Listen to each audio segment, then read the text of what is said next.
Ross, first off, thanks for doing this. I know you're a busy man, especially as the ball goes whipping by us right there, as it's just pregame the boys are doing their infield right now. But you come in from Kelowna. How did you get involved in looking after the field or the industry in general?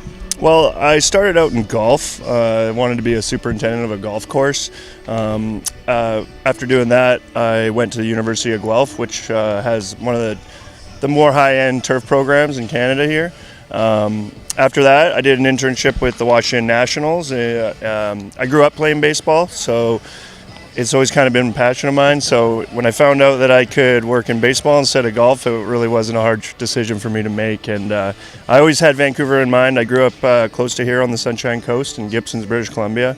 And yeah, I actually applied for this job once when I got out of school, but a gentleman by the name of Tom Archibald was here, and I don't think he wanted a young gunner coming working for him because I think he knew what my plans were. Well, sometimes they get a little bit of paranoid and they get really worried about it. So you come in, a lot of changes this year in the off season with this place. I mean, as I mentioned to you, I saw some of the photos that Robbie was posting up in the off season on social media about the changes. What was the biggest thing when you come in after they said, okay, it's your job? You obviously looked around the field. What was the biggest thing and the first thing you wanted to do? Well, the thing is I always I thought that we were kind of living below our potential here in Vancouver, at Nat Bailey especially, because we do get a lot of fans here. It is a championship team, and you know, a championship team deserves a championship field. So the first thing that I wanted to take care of was just make the field a bit more true. You know, there's a lot of bad hops in our infield and our infield skin. And the first thing I wanted to do was just rip it all out and kind of start fresh and laser level it and put some nice Kentucky bluegrass sod down and just try and make the game roll a little smoother. Was that a tough sale going to management with that idea? It was one of those cases where you asked for forgiveness, not for permission. You said, let's do it and all that. So you talk about you want to get involved, but you were a ball player. Were you any good at playing ball? I like to think so, yeah. Gibson's was pretty prestigious, and when I was growing up, we're home of Ryan Dempster. Yeah, very nice. I grew up playing on Ryan Dempster Field and played a lot of all-star summer baseball. And my brother is a little bit more successful than me. He has about 3 provincial titles, but not me. Have you got any more changes that you're looking at making right now to the field? Because you got a great grounds crew to work with you. Yeah, no, you know, a lot of credit goes to my grounds crew. We put in long hours, and you don't get rich doing this, so it's got to be a passion. One thing I would like to do in the off season is work on our outfield a little bit more. I didn't have that much time because I just started mid-February, so for what we did, it was right down to the last minute of the first pitch of the game just to get this field in order. Well, it just continues to get bigger and better here at Nat Bailey all the time. Yeah, no, and I think it will continue. You know, it looks like the Blue Jays are supporting us now that we have they always have been, but you know, they're supporting us even more now that we have a field that they can be confident in giving us their prospects to play on. You know, and you see it now. We have 6 first-round draft picks here, and I think it'll continue and it'll only grow.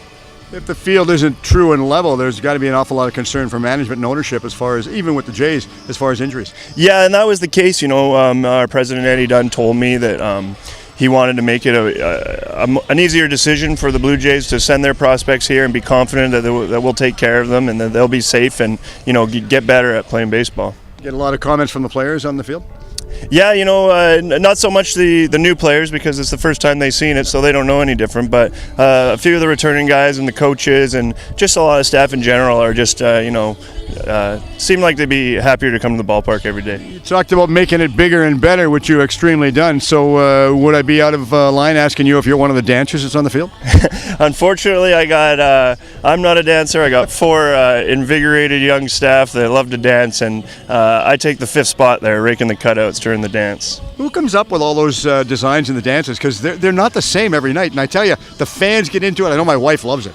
Yeah, well, it's funny because, you know, all these guys were so nervous when they started. They didn't want to dance, and now they're practicing dancing on their own time. So, it's just we have a dance instructor by the name of Kim. I can't remember her studio off my head, but she teaches them some new dances, and they come up with some of their own.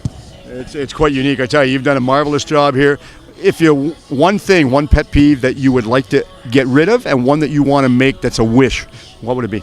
Well, I'd like to continue working on our warning track and kind of make it have that real deep red of a big league park, and just like I mentioned before, the outfield and our irrigation system. Anyway, first let's talk about the dirt that's on the infield. You were just telling us about that. Explain it to us. Yeah, well, our warning track consists of crushed brick and a 3/8 aggregate. product's called JLD Mix. A gentleman that mined it and developed it actually passed away recently. It was used in the Red Bull downhill mountain bike championships. He passed away, so it's kind of been on the sideline for about 5 years now, but his son has recently come up and he would like to get the product out there, so they really helped us out out at Cache Creek there.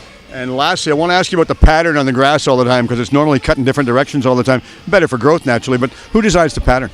Oh, that's all me. Pattern is something that the groundskeepers like to keep close to their heart and keep their mouths closed, but everybody has different opinion. I'm a big fan of the classic baseball look. Well, nothing wrong with that. All right, thank you for doing this, and now I'll let you go.